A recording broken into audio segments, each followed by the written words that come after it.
Most tax pros leave a message. It's Jane. I'm moving on to a TurboTax expert who beat your price. Adam Devine, tell him how I feel. Hey, tax pro, she's been thinking twice. Best believe TurboTax will beat your price. This is a tax break. Switch to a TurboTax Live expert and we'll beat what you paid your pro last tax season. Make the switch at TurboTax.com/beatyourprice. TurboTax full service only. Sign up by 12/20/2024 and file by 4/1/2025. Full details at TurboTax.com/beatyourprice. The family that vacations together stays together. At least that was the plan. Except now the dastardly desk clerk is saying he can't confirm your connecting rooms. Wait, what? That's right, ma'am. You have rooms 201 and 709. No, we cannot be 5 floors away from our kids. The doors have double locks. They'll be fine. When you want your connecting rooms confirmed before you arrive, it matters where you stay. Welcome to Hilton. I see your connecting rooms are already confirmed. Hilton, for the stay.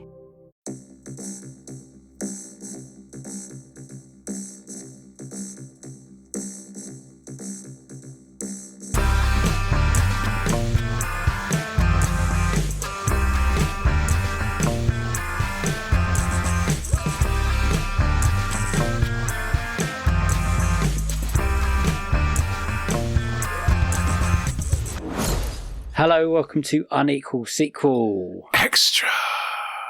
Hello, everyone. Welcome to a podcast that talks very much about sequels and just sequels, unless we're doing an episode called Unequal Prequel, and then that episode will be very much about prequels and only about prequels. My name is Dave, and that man is called Rich. You forgot that we sometimes do Unequal Remake and Unequal Requel. We haven't done them yet. No, but we could. They are in the pipeline.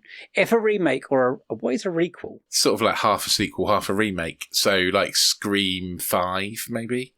Oh no, it's definitely a sequel. Yeah, or a legacy sequel. I guess, yeah. I guess like a requel is more like a legacy sequel, kind of. Honestly, it's getting complicated. Anyway, who knows? At this point, I don't care. We're just happy that you're here and listening to us. We are, yeah. Before we go into today's episode, I'm just going to check in on Rich and see if he's okay. Tired, but yeah, I'm okay. Okay, good. I'm okay as well. So we're in a good place to start this episode. You know, do you feel positive? No, oh because shit! I've seen this movie. Okay, we are reviewing today a sequel to, is it 2019's Joker, starring Joaquin Phoenix and directed by Todd Phillips. The sequel came out Friday or Thursday, one of those two days, and we both seen it now. Yeah, I watched it on Friday. I'm going to set some rules out, Rich, if that's okay with you here. Okay. You're going to do synopsis. Mm-hmm. We're going to do opening statements. Okay. And then we'll do, just go into the review a bit. And then we'll go into spoilers. And then we'll go into, box office and Rotten Tomato stuff. And then we'll close out on closing arguments. Okay? Okay. Because I just feel like this one might get out of hand a little bit. I don't know if it will. But yeah, okay, fair enough. Yeah. So if we know the finishing line and the finishing goal, we can get there. Okay. All yes. Right. Yes. Yes. Yeah. I'll be guided by you, buddy. Yeah, okay. You're in charge. You're in the driving seat. Oh, I forgot to. So we'll do synopsis and then we'll do history and then we'll go on from there. Okay? Yeah. So don't give away anything too major in the synopsis because I listened back to our Hellboy one and we went quite spoiler heavy without any warnings. And that's a bad one to go spoiler heavy on because literally no one has seen it. So, yeah, sorry about that. I'll try my best not to do any spoilers on for this Joker, one. And my French is not great, is Folie à deux. Yeah, Folie à deux. Well done. Folie à deux. No Good idea French. I think it means like the folly of two. Something to do with musicals or something I've read somewhere, or something like that. I'm pretty sure it means the folly of two. Like, but Pretty sure I got that from Todd Phillips himself, and he's talking shit again. Okay. Should I put it through Google Translate? And we can find out. That could be a laugh. Okay, let's find out, shall we? We'll go from French to English, and we'll Lovely. see what it makes a folie à deux. Will it give you a definition of it as well? I don't know. It'll just I'll just translate it. Okay. Good podcasting, this. Okay. It's Google Translate does not like it. Oh. Folie à deux, apparently, in French, means folie à deux in English. Not a good start. Not a good start here. Okay, so let's just move on swiftly. Madness of two, it means. Madness Really? of two, yeah. That actually makes sense. I know. Kinda. Yeah. Maybe they did have a plan at the beginning of the film. Maybe. We'll get to that at the end. Right. Synopsis I knew it time, meant of Rich. two, but yeah. Okay, synopsis. Yeah. Synopsis. The movie opens with like Tex Avery style cartoon, which recaps the final bits of Joker, essentially, and sets up Arthur's madness with him playing one side and his shadow playing the other side of Joker. I only mentioned that in the synopsis because I think it's kind of the best bit of the movie. So yeah, I'm putting that in there. Cool. So I struggle with the year, but I think it's early 80s, right? This all happens. We're not quite sure, but it's definitely 2 years after the events. So first was 81, I think. So this will be 83. Yeah. Let's go with that. Is it around Paint me a that time? picture. Come on, paint me a picture. Okay, so Arthur is in custody at Arkham State Mental Hospital. And he's about to be tried for his crimes, but his lawyer is planning to argue a case of insanity because he's got split personality disorder, I think. That's what they were trying to argue, yeah. Into. The hospital / prison is brutal. The guards are brutalise the inmates, and it's not a nice place to be. One of the guards seems to quite like Arthur, and arranges for him to go to a music class in a more open part of the asylum. I believe that's because he likes singing and wants to go himself. Yeah, quite possibly. So, and Arthur there meets Harleen Quinzel, whose name you might recognise because it sounds very much like Harley Quinn. And she tells Arthur that she's in awe of him. She grew up in the same neighbourhood that he did, and her parents were abusive like his were, and her dad died when he was young, blah, blah, blah. And Arthur starts to fall in love with her, obviously. We're never too sure how she feels about him. But they're sat together at a film screening, and he wants to watch the film. She wants to do, mess about, and she goes off for a cigarette and starts a big fire. And in that big fire, Harley and Arthur try to escape. Do they try to escape? I'm not even sure. No. They're just sort of messing about. Do you not think? They can't climb on the gates and stuff. I think it's for show. Okay. For the press. Either way, they do that. They climb up the gates and stuff. She also convinced him to stop taking his medication, which he does. We then... Oh, no, he has Arthur then does an interview with... Steve Coogan. Alan Partridge, yeah, for some reason. And then it turns into his trial, and we end up in a kind of courtroom procedural kind of drama where Arthur's lawyer tries to argue that Arthur is insane, and Arthur basically proves that by acting more and more insane, being crazy. Okay. I'm now getting to the point where I'm going to start talking about spoilers, so maybe I should kind of end it. Yeah, I was about to say, there. Zip. It goes into the trial and then shit goes down. You forgot to mention one thing. What did I forget? The songs. Oh no, I didn't mention that on purpose. Okay. Do you like to... Okay. Okay. I left that out because none of the songs tell any of the fucking story. So you don't need them in a synopsis. It's true. Okay, so 2019. I think we've kind of mentioned what we think about Joker along the way if people have been listening to us for the last 3 years. A fan? No. I didn't like it. I found it derivative and dull. However, I do think it was made well. I think positives of Joker. I think it was shot well. It looked nice. And I guess it was somewhat different to what we've had from superhero movies to that point. But in terms of a movie that I was interested in, I didn't find it interesting. Yeah, because we've always that it's said, it does kind of borrow from other films a lot, and especially heavily King of Comedy. And, some of the Taxi Driver stuff. Scorsese there's bits films in it from King of Comedy that are basically shot for shot, right? It's not Yeah. even borrowed, it's properly plagiarised. Like, yeah. Apparently Martin Scorsese hasn't seen it, Joker either, so... I think he'd be annoyed if he did. Yeah, I would love to see his thoughts. I'm a little bit like you, watching it back in, because a lot of people love it. Like you, I think it's I appreciate that it's a well-made film. I love the music. I think Joaquin Phoenix in that first film is really good. He puts in a really strong performance, but it's very much an empty film for me, and I don't get anything from it. It's weird because most of these films when I watch with my wife, especially comic book movies, I really like them and she doesn't, kind of thing, or I like them and she likes them. This is the one when she's like, I came out and she's like, I really enjoyed that. And I was like, I did not connect with that at all. And we rewatched it the Friday night before we watched it on the Sunday, because we kind of wanted, I've only watched it once and that was at the cinema. So I was like, I'll go back and watch it. And still I get the same feelings. I think it's a well-made film. I think it hits certain beats. It's still not a Joker film that I would want to see a person become the Joker, but again, we'll get to that later down the road, I think. And the thing me and my wife were talking about just driving towards when we were going to the cinema, our theory is like, I don't think this is a spoiler, because I think this is fact, that this is not actually Batman's Joker. This is a person that's... do you know?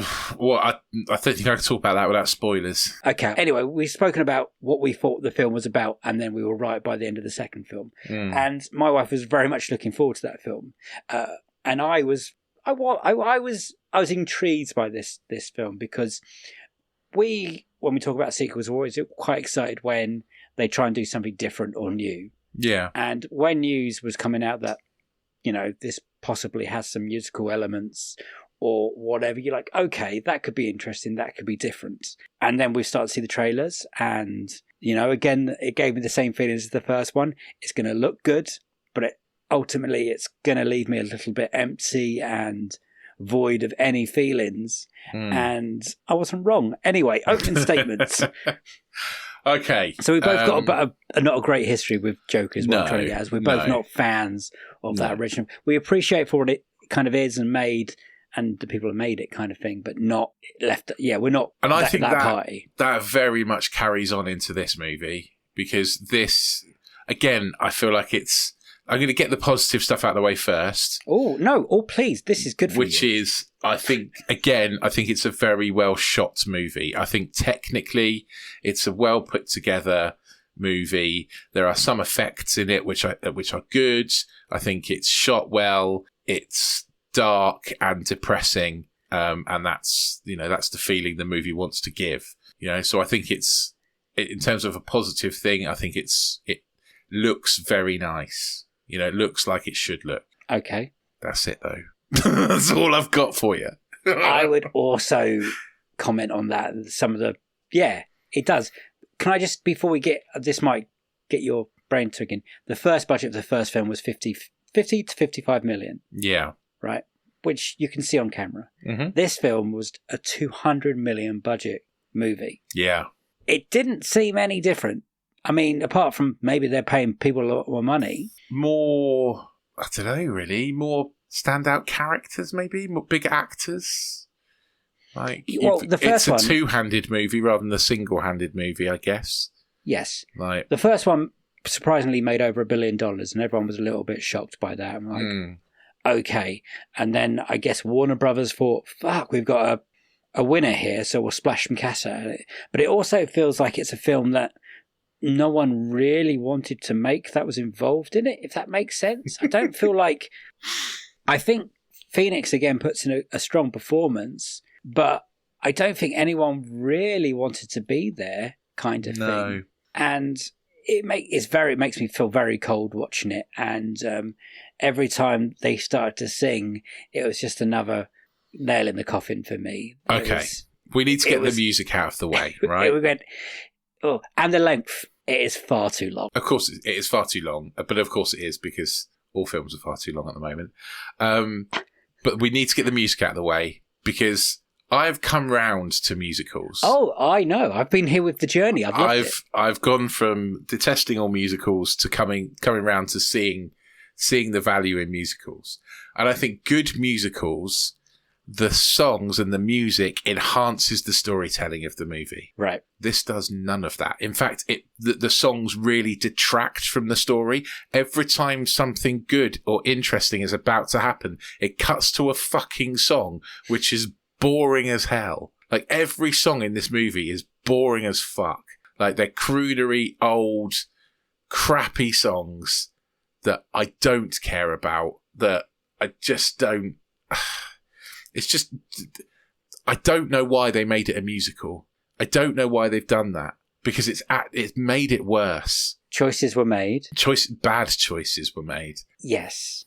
I feel like they didn't want to make a sequel, and then they're like, fuck it, we can do whatever we want. Yeah. We made $1 billion, and then the writer and director got together. I don't see this making $1 billion.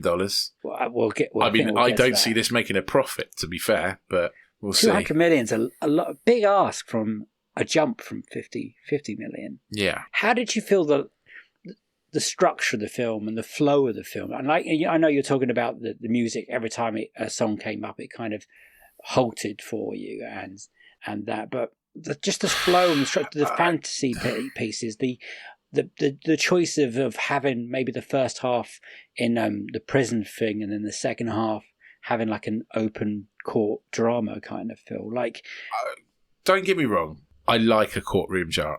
Oh, give me a few good men any day of the week. But this courtroom drama is so boring. It's so dull. It's tedious and ponderous. It's so slow. And there's just so many bits where you're like, it tries so hard to convince you of Arthur's madness. You're like, oh, for God's sake, we get it.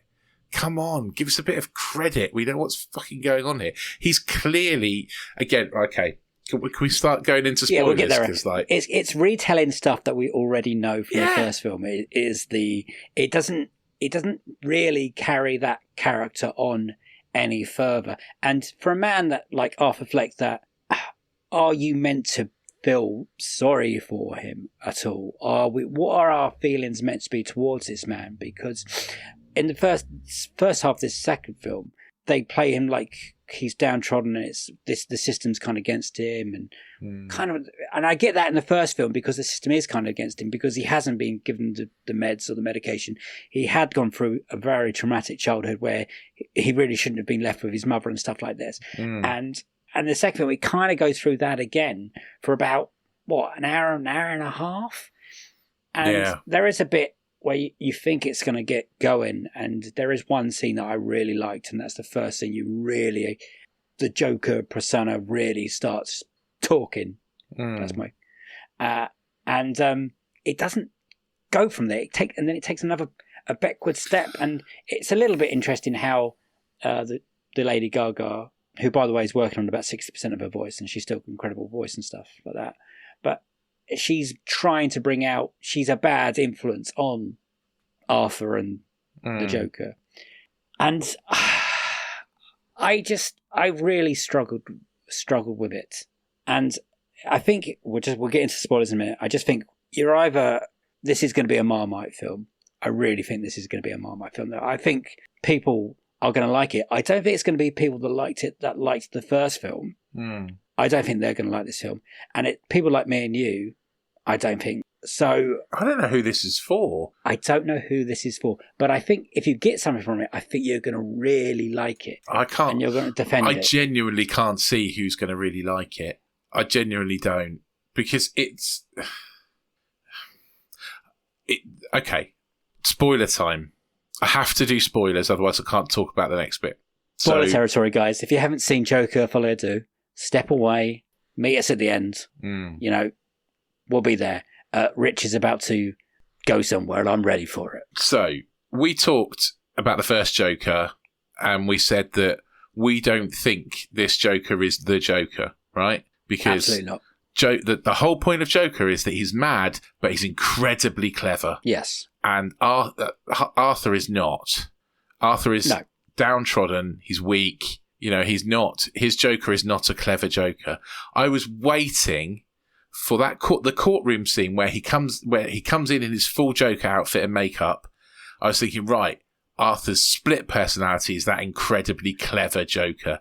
Yeah. And he is going to have set something up where he gets off, and that's when he becomes the Joker, and the Joker personality fully takes over. But instead, he just goes, "Oh, I'm not the Joker. I'm just Arthur." It's the backstep I was talking about, yeah. And he goes off back to prison, and he gets stabbed to death by another inmate. And then that inmate sits behind him laughing whilst he's bleeding to death and carves a smile into his face. I think they call it a Glasgow smile, don't they? Yeah. Like the Joker. You want to know how I got these scars? So, and it sort of leans to the fact that maybe this other inmate is the Joker all along. Which I was rolling my eyes at that point, because I get it. I rolled my eyes so hard. I'm surprised you couldn't hear me from rolling my eyes from Milton Keynes. I think I did.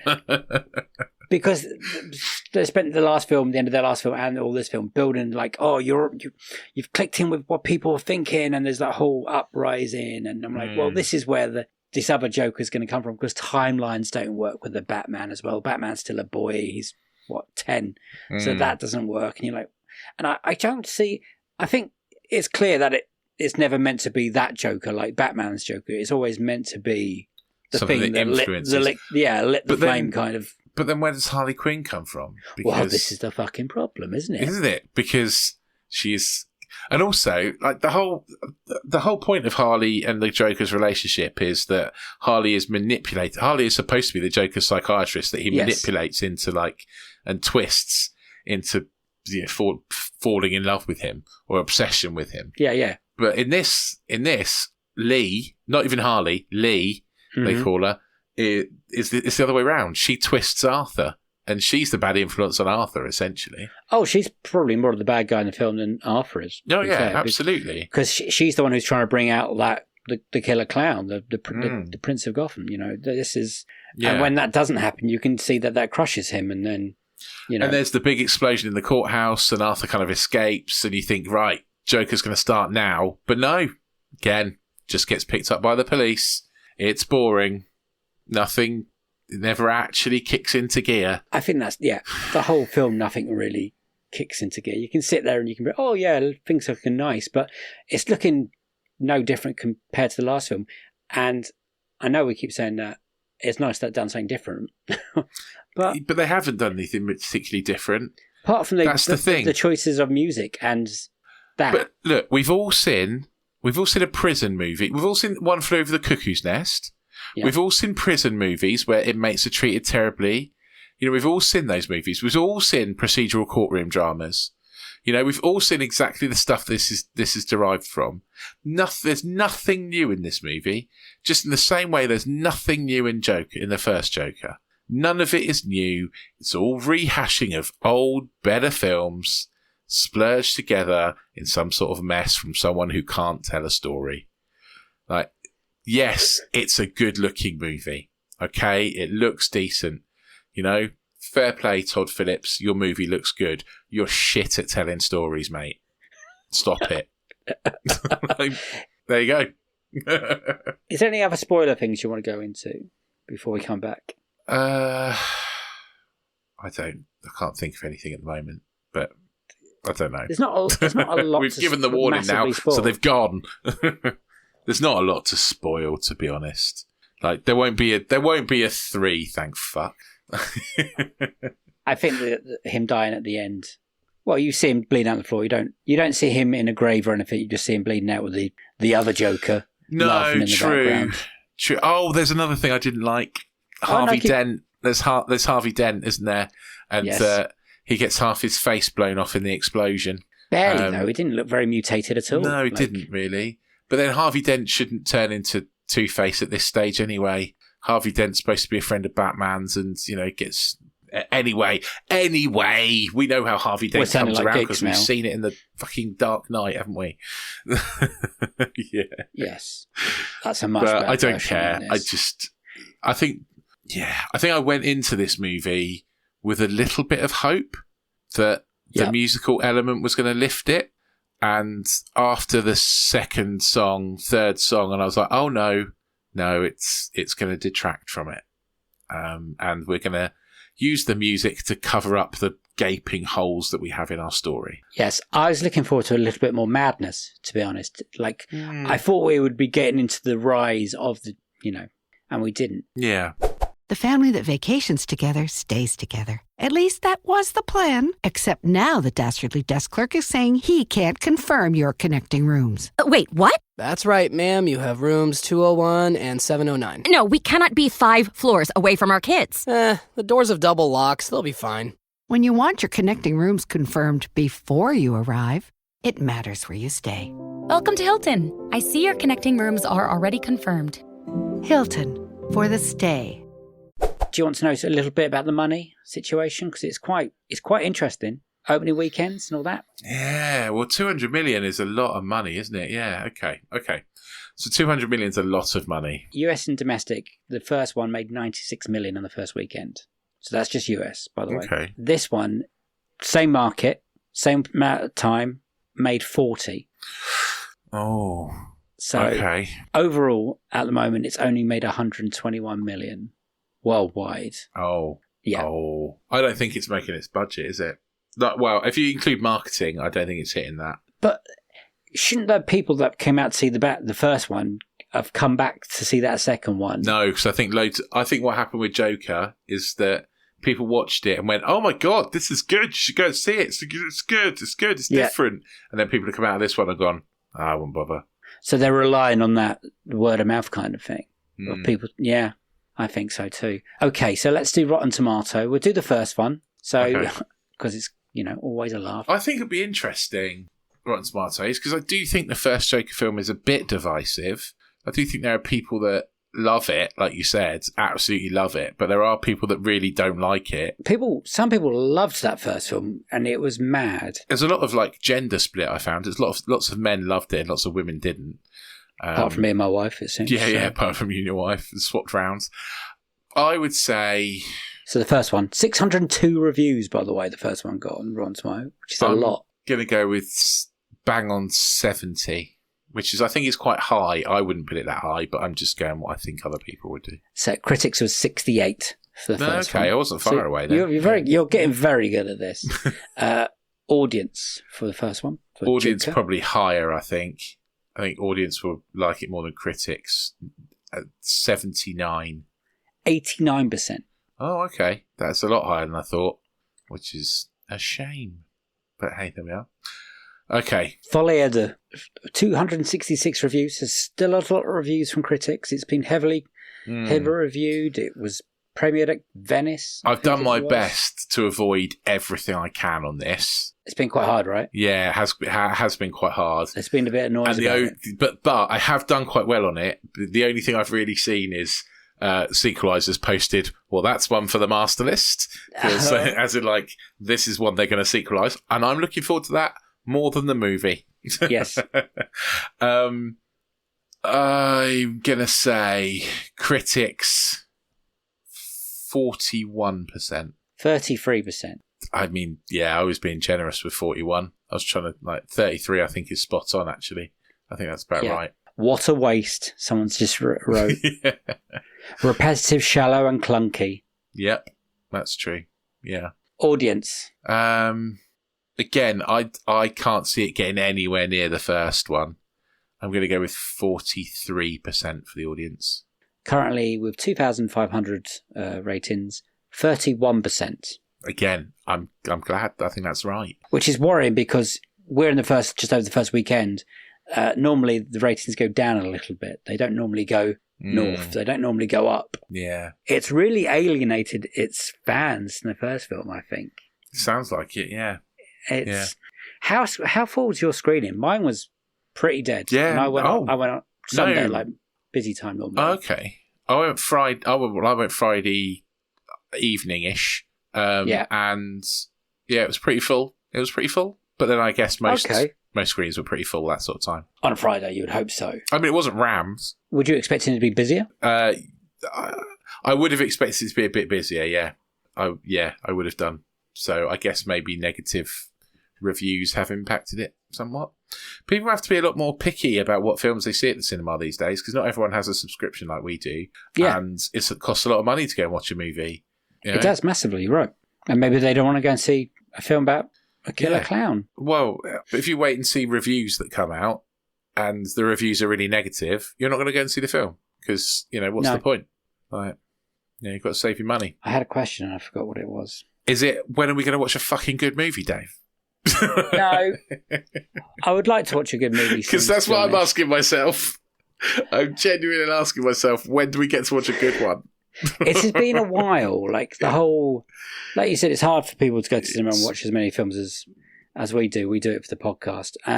You wouldn't have gone for out of the podcast, right? No, there's no way I'd have watched this movie if it wasn't for the podcast. But hey, it's the thing that I've done. I was hoping it's going to be. I really was hoping it was going to be better.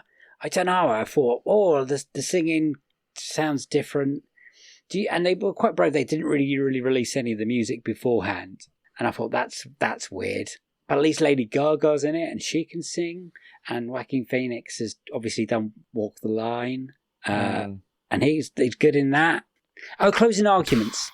Anything there? Come on. Oh, I think we've done. I thought that was what we just did. It still looks nice. No, it's bad. It's a bad movie. It's not enjoyable. I think the worst crime that it makes is it's boring. That's the thing. It's long and it's dull. Yeah. And there's a lot of things you can forgive a movie if it's fun, and this isn't fun. It's a really weird movie.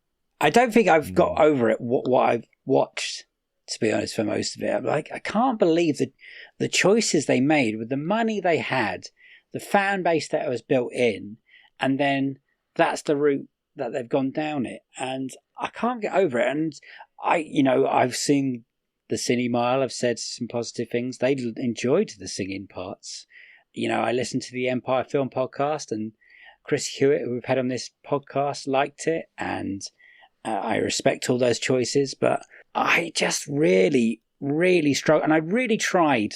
Even when that cartoon came opened on the first bit, and I was like, well, okay, let's see where this goes, and then it doesn't really go anywhere. And I don't want to say we told you so, but I think Rich told you so, guys.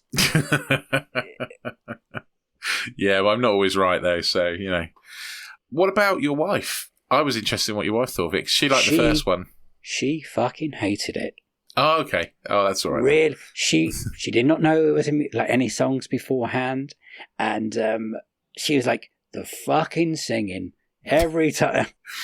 What was that? I was like, yeah, and she's like, it is, and she really likes the first one. It's like there's no connection between the first and second one. So, like I was saying, the people that like that first film might not like this film. No. I went more for her to see her reaction. I walked out, I was like, so what did you think? And she was like, it was rubbish, wasn't it? I was like, yeah, I think it was. I think that was it. Oh, I wanted to, this is the last thing I just remembered what I was trying to say. This made less money than like Aquaman and the Marvels. And do you remember what a hard time people gave the Marvels? Like, yeah. Do you think they'll give this just as a hard time, or do you think this is because this is a male director? Yeah, probably not. It's going to be so fucking...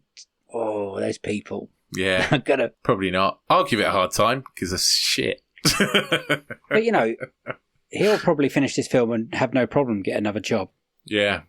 Oh, yeah, probably. Yeah, there's going to be more shit Todd Phillips movies to come. Guys, go watch the Marvels. It's so much fun. It's so much better than this crap. Like, honestly. Like, anyway, let's rate it. Okay. Out of 7, unequal sequel. Out of 7. Not a hard one. So what did we give Hellboy? We gave it 1, didn't we? We gave it 1 because that is awful. Okay, so I would say this is a little better than Hellboy, but only because it looks better. The storytelling is just as bad. Yes. I'm going to give it a 1.5. Oh, okay. I'm not going that low. I can appreciate bits. I'm getting that one scene when he, changes his accent and goes all Foghorn Leghorn, and he makes that choice. I really liked that scene. Oh, okay. That annoyed the hell out of me. And I thought, if the rest of the film was like this, brilliant. It was not. The rest of the film was not like that. 10 minutes. It's even 10 minutes. It's less than that, wasn't it? Like, anyway. Weird choices. Choices were made. Bad choices were made in this film. And how dare they cancel Batgirl and the Wile E. Coyote film and keep this crap? Yeah. Sorry, 2 stars from me, I think. It's just a 2-star. I think it can't get any higher. And I'm presuming clearly unequal sequel. Yeah. Oh, yes, because the first one is now looking like a masterpiece. The first one I don't like, but I liked it more than this. Yeah. So the first one for me is like a 3 out of 7, and this is like a 1.5 out of 7. I appreciate the music from this one and the last one, and they kept ruining it by putting stupid music songs in the middle of it. And I think we're going to get no more. I think this will be the end of this experiment. Thank God. Hopefully Todd Phillips can go back to do what he does best, which is comedies. A comedy. Due Date's pretty good. Is it? Yeah. Old School's good. Okay, fair enough. Old School's okay. Old School's a Will Ferrell movie that I can stomach, so that's okay. And then Hangover is good. But not the sequels. I can't remember Due Date. I'm sorry. I don't know if I've Robert Downey Jr. Zach Galifianakis. Oh, the ones that's basically planes, trains, and automobiles. Like it's just another one of his rip-off movies. Well, when you say it like that, yes. Yeah. I mean, it's fine because it's a rip-off of a really good film. Okay. So, yeah. Well, Todd Phillips strikes again. Yeah. Parker, guys, let us know what you think of this film, please.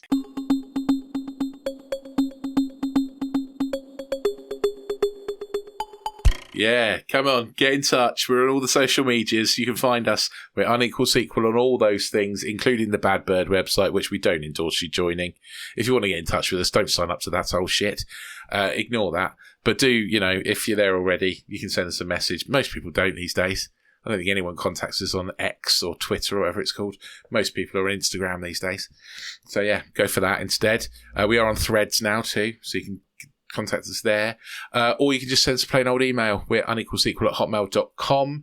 Our website is coming. If you go there, you can see our logo and a coming soon message. So www.unequalsequel.com.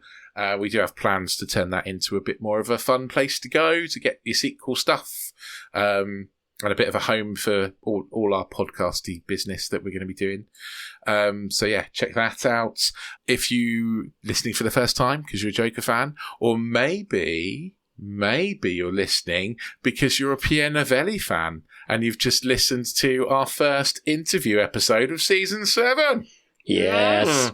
Maybe that's why you're tuning in. Hit the auto download button, hit the subscribe button. We'll drop into your pod player of choice at least once a week, if not twice. So yeah, come along. Join us for the ride. It's a fun one. If you did join us just for this episode, go back and listen to all the other ones. There's loads of them. There's years worth. There's 7 seasons of, 6 seasons and 1 episode of interview episodes. We are into season 7 now, which... I mean, it's been a wild ride. We weren't sure we were going to get enough guests, and then we had loads. We've got enough to start season 8 already. We're not going to. We need a break. Yes, please. But yeah, so yeah, join in season 7. It's I think it's going to prove to be quite a good one. I'm looking forward to a lot of it. Can't wait for you all to hear it. So yeah, join us on that. Also, if you really love us, get yourself onto anotherslice.com/unequal-sequel. It's only $2.99 a month to join our subscription service there. It gets you into extra interview episodes. The one with Pierre is particularly good, so it's worth your $2.99 just for that. That's a really good extra sequel session episode. But also you've got Disenfranchised, where we talk about movies that should have had a franchise but didn't, and the reasons behind that. And, that's led us to watch some wild and wonderful movies. Hello, Buckaroo Banzai across the 8th dimension. And also there's Box Set Mentality, where we have just finished the Rambo box set. We're about to start The Dead, the George A. Romero's Of the Dead box set. Yeah. So join us for that. I'm sorry if you can hear big brooming noises. There is a loud, noisy car going past my house. I wonder what that was. Thank you, Rich, for telling everyone all those amazing things and what to do, and sending your reviews of Folie, Deux, Joker. Yeah. We want to hear about it. Something positive, because I feel like me and Rich were like, a little bit on that one, but it's just we have been in a hole with rubbish films. We really have. Next week, though, Rich. I'm going to go and watch Moneyball just to cheer myself up. No, but what makes you happier than most things in all the things in the world? Transformers. Yes. What do we get to watch next week? Transformers 1. Transformers 1. If this is bad, it might break his heart. It may very well break my heart. Yeah. Well, we're going Transformers 1. I think we're going to cover it as an unequal prequel. Yes. Think? Yeah. We're sort of. They've said it's not a prequel, but it is a prequel. It is a prequel, and it's a Transformers film. And fucking hell, we really want to watch something good. Please, I really do. Please just let it be good. I can't remember the really last good film we watched. Alien Romulus for 3/4 of a film I was in, but then yeah. And then some people's choices for their worst picks have been bad, and the one that's coming on Monday is another bad sequel we had to watch, but an interesting dream sequel and a good. So keep in touch. Yeah, with that. but some of these we watched so long ago that they don't even count. I know, buddy. It's been struggle. Oh yeah, Tom Cruise Kate Quest episode 3 is coming very soon. Ooh, exciting! I'm going to be talking about Losing It. You think you've watched some bad films? I was tempted to watch it. You should. I need to watch something good before I watch it. Yeah. So it's a goodbye from me. Bye-bye. And a goodbye from him. Bye! See you on the next one. Stick with this one. Have a good week. Isn't it funny that I haven't seen James Gunn chirp up about the Joker film at all on socials? Does it count as DC Universe? Well, it's under Warner Brothers. It's not that DC Universe. It's like somewhere else where it's its own thing, but he should be promoting it a little bit, surely? You can just get in the bin. Thank God there's not going to be a third. I hope not.